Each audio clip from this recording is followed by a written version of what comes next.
Hi dear friend, आज आप लोगों की काफ़ी लंबे समय के बाद आप लोगों का क्लास लेने में उपस्थिति आज आप लोगों को दे पा रहा हूँ। बात यहाँ तो काफ़ी दिनों से बच्चे थोड़ा काम से फंस गए थे, तो अब जा करके थोड़ा टाइम मिला है और ऐसे ही हम आप लोगों को हम स्टार्ट करते हैं क्लास के बारे में। तो आप लोगों ने इसके पहले क्या पढ़ा था? कक्षा 12 का जब जो चल रहा था पाठ्य सिलेबस में, जो विज्ञान में वो जीव में जनन चल रहा था, तो जीव में जनन के अंतर्गत आप लोगों ने सीखा था। आप लोगों को मैंने बताया था लैंगिक जनन 3 प्रकार के होते हैं। एक आप लोगों को मैंने क्या बताया था? फर्स्ट में लैंगिक जनन आया था। सेकंड आप लोगों को मैंने क्या बताया था? अलैंगिक जनन बताया था। और तीसरा मैंने बताया कायिक प्रवावस्था बताया था ना। कायिक प्रवावस्था, या इसको हम क्या बोलते, कायिक जनन बोलते थे। कायिक जनन बोलते थे। पौधे में कई प्रकार का क्या जनन होता है, ठीक है ना। तो आप लोगों का जो लास्ट पॉइंट था लैंगिक जनन के अंतर्गत मैंने क्या बता दिया था? इसमें लैंगिक जनन के अंतर्गत मानव में कैसे लैंगिक जनन होता है, और साथ साथ में भी आप लोगों को मैंने बता दिया था कि पुष्पों या हमारे जो पतंग है, मतलब जीव, ऐसे मतलब प्राण वाला जीव, पौधों में किस प्रकार से जनन होता है, पौधों में किस प्रकार से जनन होता है, पौधों में किस प्रकार से जनन होता है, ठीक है ना। तो ये सब आप लोगों को सीखा था, और इसके अंतर्गत पौधों में मैंने आप लोगों को बता दिया था। और इसके लास्ट टॉपिक में आप लोगों ने सीखा था एक लिंगी जीव क्या होते हैं, 2 लिंगी जीव क्या होते हैं, एक पुष्पी पौधे क्या होते हैं, और 2 लिंगी पुष्पी पौधे क्या होते हैं। ये सब आप लोगों ने सीख चुका था। तो उसके अंतर्गत अब आप लोगों को उसके आगे बताना है कि जनन परावस्था, जनन परावस्था, जनन परावस्था, जनन परावस्था, इंग्लिश बोले तो क्या? Reproductive phase, reproductive phase, reproductive phase. ये क्या होता है? जनन परावस्था की मैं बात करता हूँ। तो देखो, बात करते हैं जनन की अवस्था। जब देखो, चाहे जो भी जीव होते हैं उनकी एक क्या होती है, उनकी एक जनन अवस्था शुरू होती है। कब के समय में? जब वो देखो, जब कोई जीव क्या होता है, जब कोई जीव का जन्म होता है, जरूरी नहीं है कि वह जन्म के बाद ही बच्चे को पैदा कर सके, ऐसा तो होता नहीं। तो जनन के पूर्व या जन्म के बाद ही जब कोई जीव का जन्म होता है, उसके काफी, जब उस जीव का जन्म होता है, जन्म के बाद उनके शरीर में वृद्धि होती है। वृद्धि के दौरान में एक निश्चित अवस्था आती है। एक निश्चित अवस्था तक ही वह जीव क्या करता है? वृद्धि करता है। ऐसी अवस्था को हम क्या बोलते हैं? जंतुओं में ऐसी अवस्था को हम क्या बोलेंगे? किशोरावस्था बोलेंगे। जंतुओं में ऐसी अवस्था को हम किशोरावस्था कहते हैं। कहने मतलब यही है, कोई भी जीव अपनी एक निश्चित अवस्था, माने क्या, किशोरावस्था तक ही अपनी जनन की समस्त लैंगिक अंगों का विकास कर लेता है, ठीक है ना। और उसके बाद किशोरावस्था के बाद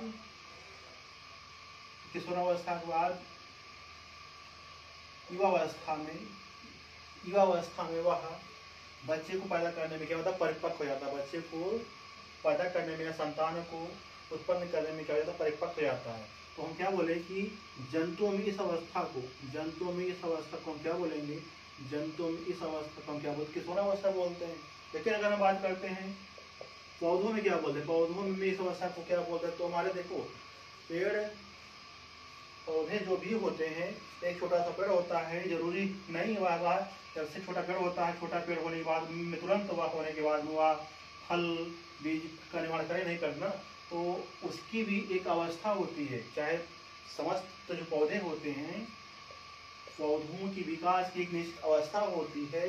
उस निश्चित अवस्था में ही उसके बाद ही वो क्या करते हैं? नए सीड का या नए पौधे का जन्म देते हैं। तो पौधों में इस अवस्था को हम बोलते हैं, कायिक परावस्था।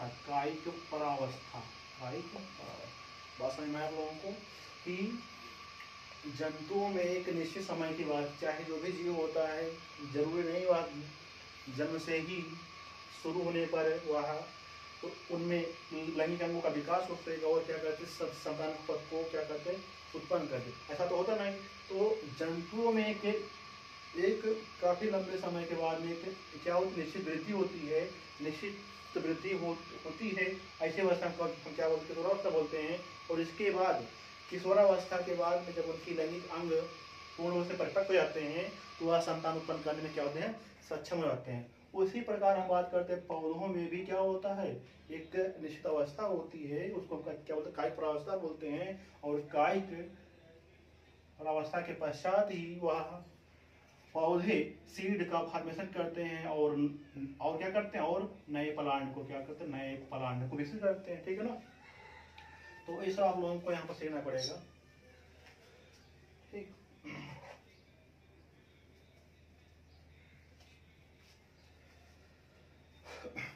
देखो, और उसके बाद हम बात करते हैं जैसे क्या होते हैं, किशोरावस्था के बाद कोई भी जीव होता है, किशोरावस्था के बाद में जब उसकी क्या होती है, युवावस्था होती है या परिपक्व अवस्था होती है, उसके बाद क्या करता है, वह जनन करने सक्षम होता है। बात तो सही है, लेकिन किशोरावस्था में ही जीव जंतुओं के बॉडी में लैंगिक अंग पूर्ण रूप से डेवलप हो जाते हैं। और पूर्ण रूप से जब डेवलप हो जाते हैं तो वह मेल एंड फीमेल चाहे जो भी हो वह संतान उत्पन्न करने में सक्षम हो जाते हैं। ठीक है ना। तो अगर हम बात करते हैं नॉन प्राइमेट जीवों में, नॉन प्राइमेट्स जो जीव होते हैं, माने क्या, चार पैरों पर चलने वाले जीव को हम क्या बोलते हैं, नॉन प्राइमेट्स बोलते हैं। ठीक है ना। नॉन प्राइमेट्स बोलते हैं। इनमें क्या होता है, जैसे हम बात करते हैं गाय, भैंस, कुत्ता, बिल्ली, ये सब क्या होते हैं, चार पैरों पर चलने वाले जीव होते हैं। इनमें भी क्या होता है, इनके बारे में भी क्या होती, चक्रीय परिवर्तन होता है। ये भी तो क्या होते हैं, स्तनधारी वर्ग के जीव होते हैं। तो जब स्तनधारी वर्ग के जीव होंगे तो क्या करना पड़ेगा, तो इनमें भी क्या होता है, इनमें भी नॉन प्राइमेट्स के जीवों में चक्रीय परिवर्तन होता है। नॉन प्राइमेट्स के जीवों में चक्रीय परिवर्तन होता है। चक्रीय परिवर्तन में क्या, साइक्लिक प्रोसेस होता है।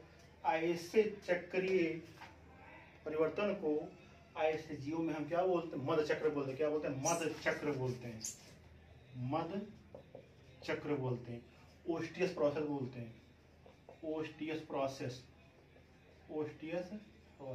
पहले समझ लो आप लोग, उसके बाद हम आप लोगों को अभी हम लिखा दें। ठीक है ना। ओस्टियस प्रोसेस मध चक्र बोलते हैं। इसका नहीं मतलब क्या, जैसे हम बात करते हैं मानव वर्ग के जीवों में क्या होता है, उनके भी बॉडी में क्या होता है, साइक्लिक प्रोसेस होता है।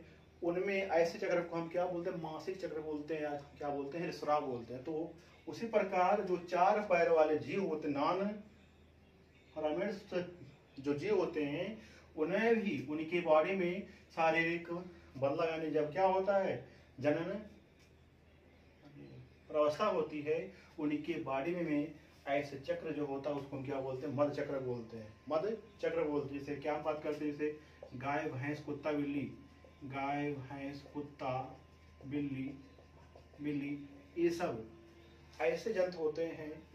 इनके अंदर जो साइक्लिक प्रोसेस होता है उसको हम क्या बोलते हैं, मध चक्र बोलते हैं। इंग्लिश बोलते तो ओस्टियस प्रोसेस बोलते हैं।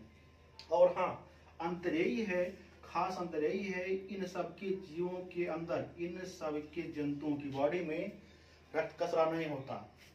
नो ब्लड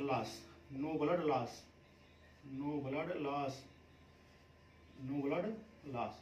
ऐसे जंतुओं के शरीर में जब ऐसा कुछ मध चक्र होता है तो इनकी बॉडी में कोई भी रक्त का स्राव नहीं होता। लेकिन अगर हम बात करते हैं प्राइमेट्स जीवों में, प्राइमेट्स जो जीव होते हैं, ऐसे जीव जो दो पैरों पर चलते हैं, जैसे मानव की बात करते, मानव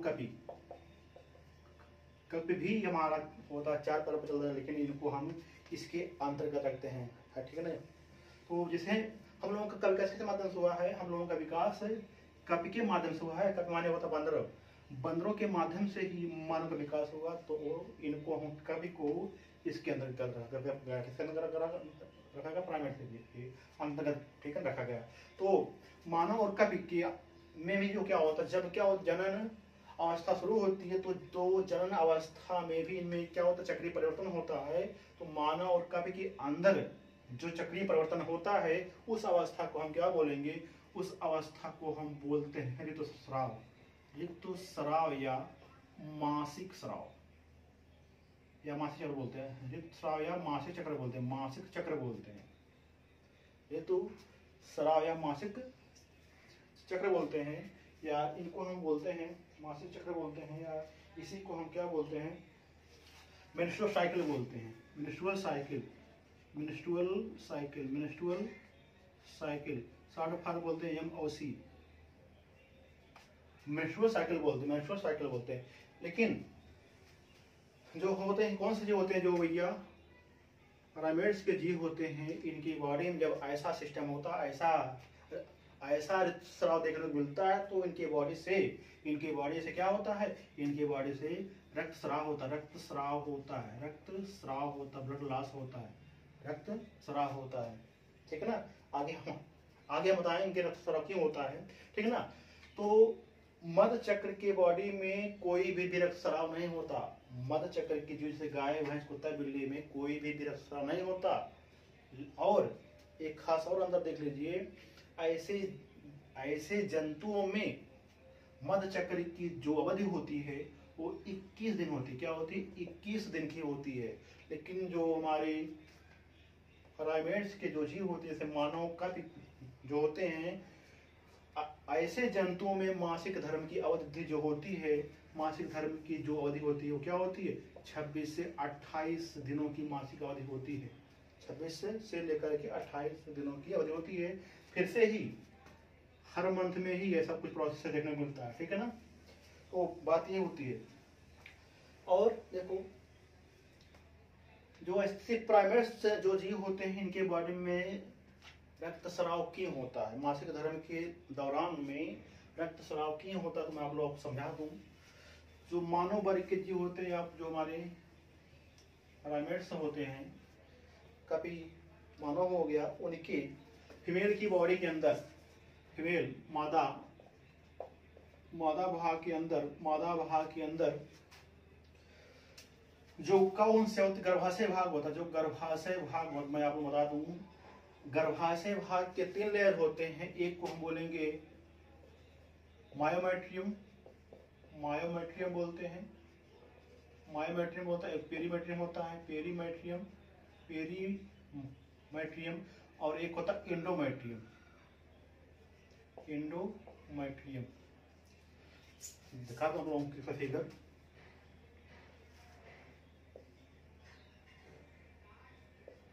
ये अंडाशय वाला भाग हो गया, और यही क्या हो गया, गर्भाशय हो गया। गर्भाशय के 3 भाग होते हैं, बाहरी भाग को हम मायोमेट्रियम कहते हैं, बीच वाले भाग को पेरीमेट्रियम कहते हैं, और इसके अंतिम वाले भाग को हम क्या बोलेंगे, इसके अंतिम वाले भाग को हम क्या बोलते हैं, एंडोमेट्रियम लेयर बोलते हैं। इसी एंडोमेट्रियम लेयर में रक्तवाहिका होती है, रक्तवाहिका, ब्लड वेसल्स, रक्तवाहिका ब्लड वेसल होती है, ब्लड वेसल्स होती है। और प्रत्येक मंथ में यही एंडोमेट्रियम का रक्तवाहिका टूटता है,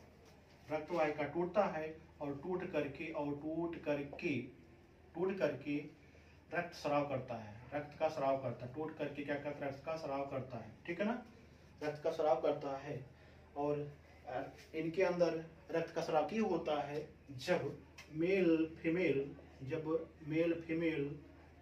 नर युग्मक और मादा युग्मक, मादा युग्मक का आपस में जब क्या नहीं होगा, आपस में जब निषेचन नहीं होगा, आपस में जब निषेचन की क्रिया नहीं होगी, तो इनके हर मंथ में ही मासिक धर्म का स्राव होगा, अर्थात उनके गर्भाशय के एंडोमेट्रियम जो भाग होता है, अर्थात रक्तवाहिका जो होती है, उनके अंदर से ही हर मंथ में क्या होगा, रक्त का स्राव होगा, है कि नहीं, रक्त का स्राव होगा। और जब क्या हो जाएगा, जब नर युग्मक और मादा युग्मक आपस में मिल जाएंगे, अर्थात उनके बॉडी में निषेचन हो जाएगा, निषेचन हो जाएगा, तो आप लोग जानते हो निषेचन के बाद में, निषेचन के बाद क्या बनता है, इग्नज बनता है, इग्नज बनता है, इग्नज के बाद में क्या बनता है, इग्नज के बाद में भ्रूण बनता है, और जब क्या हो जाता है, भ्रूण हो जाता है, भ्रूण हो जाता है, तो इसको हम बोलते हैं, इसको हम बोलते हैं, क्या बोलते हैं,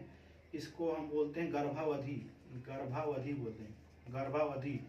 गर्भावधि में कोई भी ऋतुस्राव नहीं होता, कोई भी ऋतुस्राव नहीं होता, ऋतुस्राव नहीं होता, अर्थात जब मेल और फीमेल आपस में मिल जाएंगे तो इनके बॉडी से खून का स्राव, कैसा खून का स्राव नहीं होता, मीन्स क्या बोला जाता है कि गर्भावधि में, गर्भावधि पीरियड में रक्त का स्राव नहीं होता, रक्त का स्राव नहीं होता, रक्त का स्राव नहीं होता, अर्थात 9 माह तक, गर्भावधि से लेकर के, गर्भावधि माने क्या, 9 माह, 9 माह तक मादा के शरीर में रक्त का स्राव नहीं होता, और जब क्या हो जाएगा, निषेचन के बाद में जाइगोट बन जाएगा, जाइगोट के बाद में भ्रूण हो जाएगा, और यही भ्रूण डेवलप हो करके 9 माह के बाद, 9 माह के बाद प्रकार नए संतान का क्या हो, नए संतान का जन्म हो जाएगा। नए संतान के जन्म होने के बाद में 1 से 2 महीने के बाद फिर से ही उनके बॉडी से, फिर से ही उनके बॉडी से ये साइक्लिक प्रोसेस देखने को मिलता रहता है, ठीक है ना, देखने को मिलता रहता है। तो ये सब आप लोगों का पूरा टॉपिक हुआ। अभी मैं आप लोगों को लिखा भी दूंगा, मध चक्र क्या होता है, साइक्लिक चक्र क्या होता है, ठीक है ना।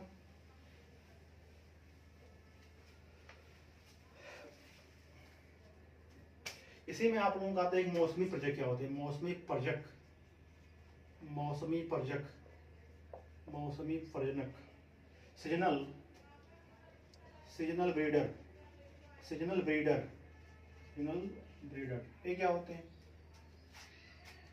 अधिकांश स्तनधारी जो जीव होते हैं, इनकी जब क्या होती है, जनन अवस्था होती है, जनन काल का पीरियड होता है, ये कोई अनुकूल समय आने पर ही, अनुकूल समय आने पर ही ये जनन की क्रिया को करते रहते हैं, जनन की क्रिया को करते हैं। जैसे क्या मान लो, जैसे आप लोगों ने देखा होगा कुत्ता, बिल्ली, बकरी, ठीक है ना, घोड़ा, ये सब ऐसे जीव होते हैं, इनका एक जनन काल का पीरियड होता है, एक इनका निश्चित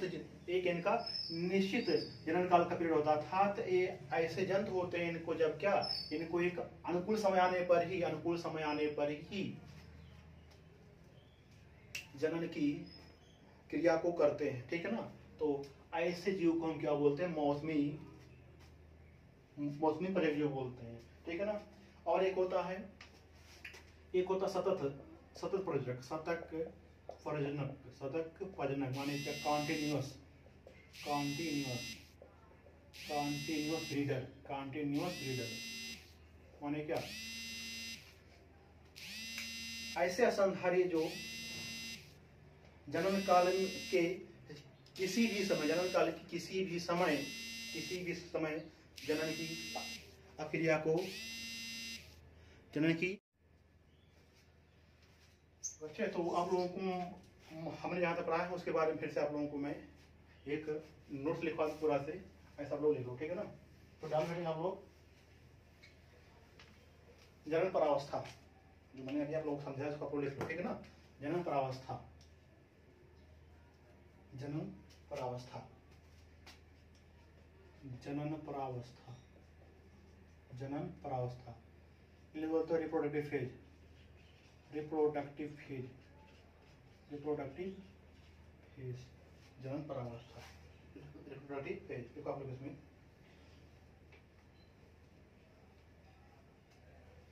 सभी जीव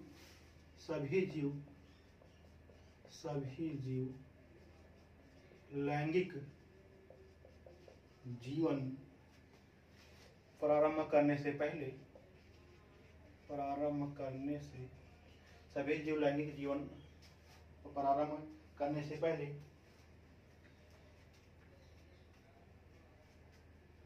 पहले अपनी अपनी वृद्धि की एक निश्चित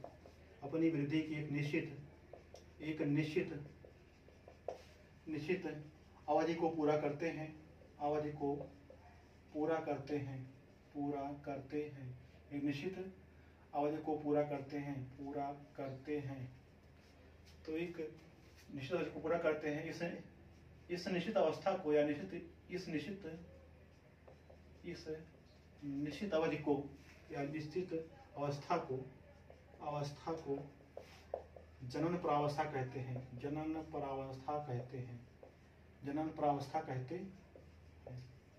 ठीक है ना।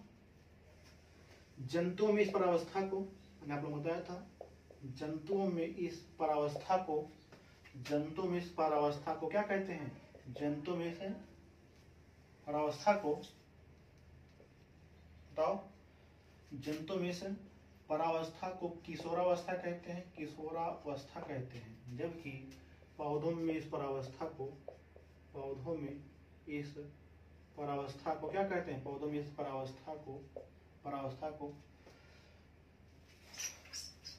परावस्था को कायिक परावस्था कहते हैं। कायिक परावस्था। किशोरावस्था के एज होता है, इसको हम बोलेंगे juvenile phase, JUVENILE, juvenile phase. और इनको हम क्या बोलेंगे? पौधों में इस परावस्था को क्या बोलते हैं? कायिक परावस्था। माने क्या? वेजिटेटिव फेज बोलते हैं, वेजिटेटिव फेज कहते हैं। ठीक है ना। और मैं आप लोगों को बता दूं, अधिकतर जो जीव होते हैं जब उनकी किशोरावस्था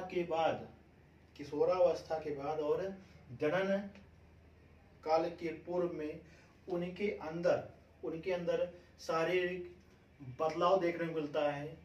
जैसे क्या? मादाओं के अंदर उनके बॉडी में शारीरिक बदलाव जो होता है, स्तनों का विकास, मासिक धर्म का आना, पुरुषों में जो शारीरिक बदलाव देखने मिलता है, उनके अंतर्गत क्या क्या होता है? उनके अंतर्गत दाढ़ी मूछ का आना और स्पर्म का निर्माण होना। ठीक है ना। बताऊंगा अभी आगे चल करके, तो वो आप लोग यहाँ पर लिख लो। अधिकतर प्राणियों में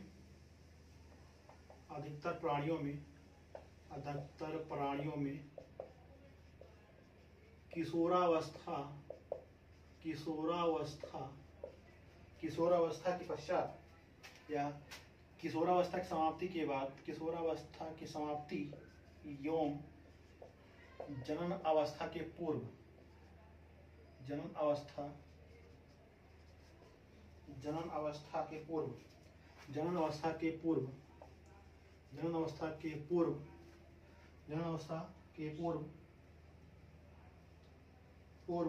कुछ आकार की एवं शारीरिक बदलाव देखने को मिलता, शारीरिक बदलाव होते हैं। अधिकतर प्राणियों को के किशोरावस्था की समाप्ति एवं जनन अवस्था के पूर्व कुछ आकार की और शारीरिक बदलाव होते हैं, जिनके पश्चात जीवों में जनन परावस्था शुरू होती है। जिनके पश्चात जीवों में जनन परावस्था शुरू होती है। ब्रैकेट वालों यहाँ लिखना। मादाओं के अंदर स्तनों का विकास,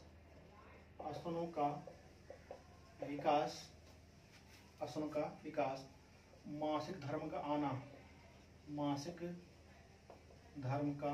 आना, जबकि पुरुषों में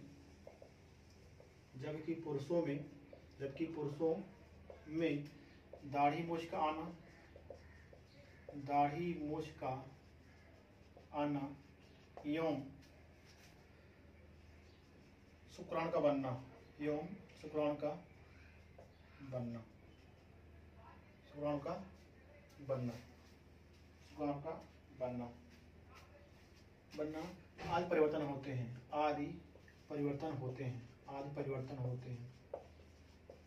ठीक है ना, यहाँ तक आप लोग अच्छे से पहले नोट्स कर लो, बना लो। ठीक है ना, उसके बाद हम बात करते हैं नॉन प्राइमेट्स के जो जीव होते हैं। मैंने अभी आप लोग बताया नॉन प्राइमेट्स के जीव और प्राइमेट्स के जो जीव होते हैं। ठीक है ना, देखो ना यहाँ पर नॉन प्राइमेट्स जीव, नॉन प्राइमेट्स जीव, non primates, non primates, non primates, non N O N non primates, P R I primates डाल दो आप नॉन प्राइमेट्स, नॉन प्राइमेट्स। आप लोग लिखना यहाँ पर नॉन प्राइमेट्स की, नॉन प्राइमेट्स के जंतुओं में, के जंतुओं के अंडाशय, अंडाशय एवं लैंगिक अंगों, लैंगिक, लैंगिक अंगों, लैंगिक अंगों में चक्रीय परिवर्तन होता है। लैंगिक अंगों में चक्रीय परिवर्तन होता है, चक्रीय परिवर्तन होता है, चक्रीय परिवर्तन होता है, चक्रीय परिवर्तन होता है। इन परिवर्तनों में, इन परिवर्तनों में, इन परिवर्तनों में, इन परिवर्तनों में या ऐसे चक्र को या ऐसे परिवर्तन को, प्राइमेट्स के ऐसे परिवर्तनों के ऐसे चक्र को, ऐसे चक्र को, ऐसे चक्र को, ऐसे चक्र को मद चक्र कहते हैं, मद चक्र, ओस्टियस साइकिल, ओस्टियस साइकिल कहते हैं, ओस्टियस साइकिल कहते हैं, ओस्टियस साइकिल कहते हैं, ओस्टियस साइकिल कहते हैं। ठीक है ना,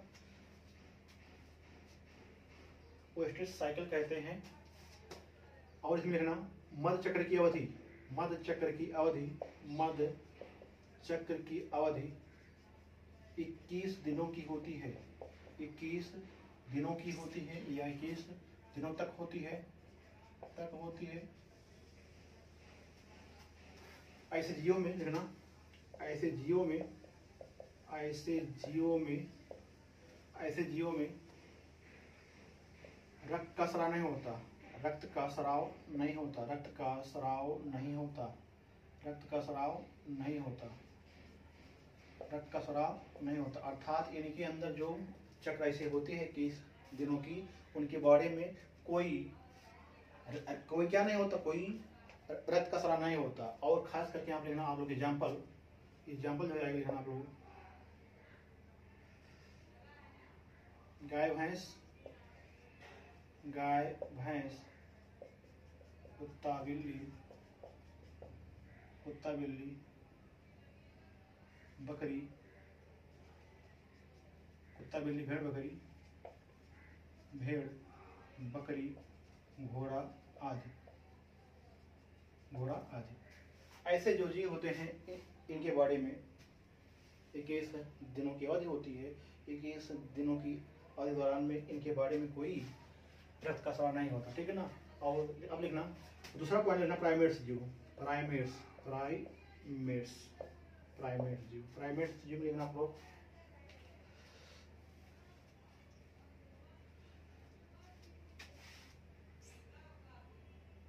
प्राइमेट्स, प्राइमेट्स जंतुओं में, प्राइमेट्स जंतुओं के अंदर, प्राइमेट्स जंतुओं के अंडाशय एवं लैंगिक अंगों में, लैंगिक अंगों में चक्रीय परिवर्तन होता है, चक्रीय परिवर्तन होता है, चक्रीय परिवर्तन होता है, परिवर्तन होता है। ऐसे ऐसे परिवर्तन को, ऐसे परिवर्तन को क्या कहते हैं, ऐसे परिवर्तन को ऋतुस्राव, ऋतुस्राव या मासिक धर्म, मेंस्ट्रुअल साइकिल, मेंस्ट्रुअल साइकिल कहते हैं, मेंस्ट्रुअल साइकिल कहते हैं, और मैंने आप लोगों को बताया था ऐसे जीव क्या होता है, ऐसे जीव के अंदर से रक्त का स्राव होता है। तो यहाँ पे लिखना या हाँ, और साथ में लिखना इनकी, ऐसे लिखना मानव में रक्त स्राव की होती है, ऐसे लिखना मानव में, मनुष्यों में रक्त स्राव की अवधि ऐसा लिखना यहाँ पर, मनुष्य में मतलब मादा में रक्त स्राव की अवधि जो होती है कितनी होती है, 26 से 28 दिनों की होती है। 26 से 28 दिनों तक होती है, 26 से 28 दिनों की होती है, 21 दिनों की होती है, 26 से 28 दिन की होती है। और इनकी बॉडी से क्या होता है, इनकी बॉडी से रक्तस्राव होता है ना लोग, ऐसे जीवों की बॉडी से क्या होता है, ऐसे जीवों की बॉडी से रक्तस्राव होता है, ठीक है ना। यहाँ तक आप लोगों को लिखना पड़ेगा।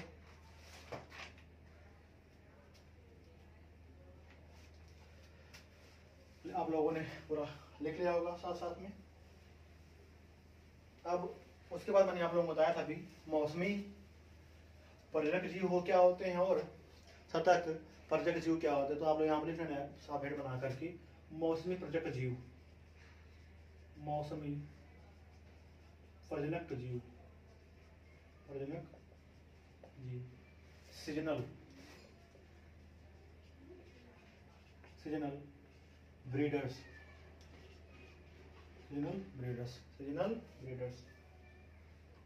देखना आप लोग, अधिकांश स्तनधारी अनुकूल परिस्थितियों में ही, मैंने आप लोगों को समझा दिया, बस आप लोगों को लेना पड़ेगा। अधिकांश स्तनधारी अनुकूल परिस्थितियां, अनुकूल वातावरण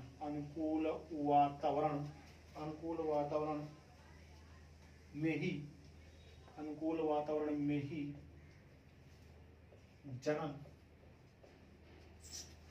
जनन के लिए सक्रिय होते हैं, जनन के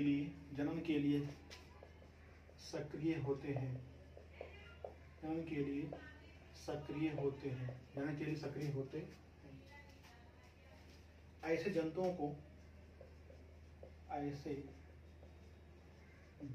को मौसमी पर्यटक जीव कहते हैं, मौसमी पर्यटक जीव कहते हैं। ऐसे जंतुओं को क्या कहते हैं, मौसमी पर्यटक जीव कहते हैं। एग्जाम्पल की मैं बात करूं तो एग्जाम्पल में क्या किया जाएगा, एग्जाम्पल आप लोग लिख लो, भेड़ बकरी कुत्ता, जैसे भेड़ बकरी कुत्ता बिल्ली आदि वो सारे है ना।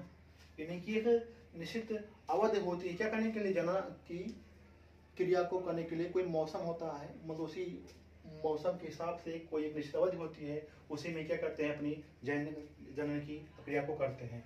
सेकंड आप लोगों का हेडिंग बनेगा, फर्स्ट आपको सेकंड मैंने क्या बताया था, सेकंड आप लोग बताया था क्या, सतत प्रजनक जीव बोलते हैं, सतत प्रजनक जीव, ठीक है ना। ये स्तनधारी तो होते हैं, लेकिन यहाँ पे लिखना अधिकांश स्तनधारी जो जीव होते हैं इनका कोई समय नहीं होता। आप लोग लिखना इनका कोई समय नहीं, ये आपने चाहे जिस मौसम में, हर जनन काल के किसी भी समय क्या करते हैं, जनन की अब क्रिया को करने में सक्रिय होता है, ठीक है ना। आप यहाँ लिखना लोग सतत जीव में ऐसे वह सभी स्तनधारी, वह सभी स्तनधारी जीव जो अपने पूर्ण जनन काल में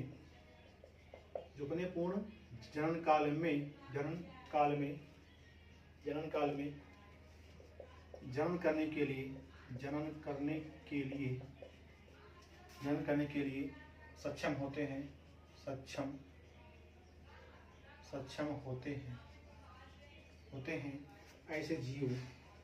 ऐसे जीव को सतत प्रजनक जीव कहते हैं, ठीक है ना। और आप लोग जानते हो इसका एग्जाम्पल गाय भैंस, गाय भैंस, गाय भैंस, गाय भैंस, खरगोश, मनुष्य, बंदर आदि। ठीक है ना। जहाँ तक मैंने आप लोगों को समझाया वहाँ तक मैंने आप लोगों को अच्छे से लिखा भी दिया। ठीक है ना। और बात आप लोगों को यहाँ तक समझ में आई होगी। आशा करते हैं आप लोगों यहाँ पर पूरा आप लोगों ने समझा होगा और आप लोग अच्छे से इसको लिखा होगा। ठीक है ना। और बाकी की चर्चा जो इसके बाद का आप लोग टॉपिक है, उसमें टॉपिक यही है कि जनन की अवस्थाएं, जनन की अवस्थाओं में निषेचन क्या होता है, निषेचन पूर्व घटना क्या होती है, निषेचन पश्च घटना क्या क्या होता है, माने कि उसमें आप लोगों को आगे बताया जाएगा। ठीक है ना। कल ग्रेड में जो बताया जाएगा ये आप लोगों का रिपोर्ट भी रहेगा। ठीक है ना। कल चलो कल इसके बाद हम बताएंगे। आज इतने के लिए बहुत बहुत आप लोगों का धन्यवाद। ठीक है ना। इसके बारे में हम कल बताएंगे उसके बाद टॉपिक। ठीक है ना। बस आज इतना ही।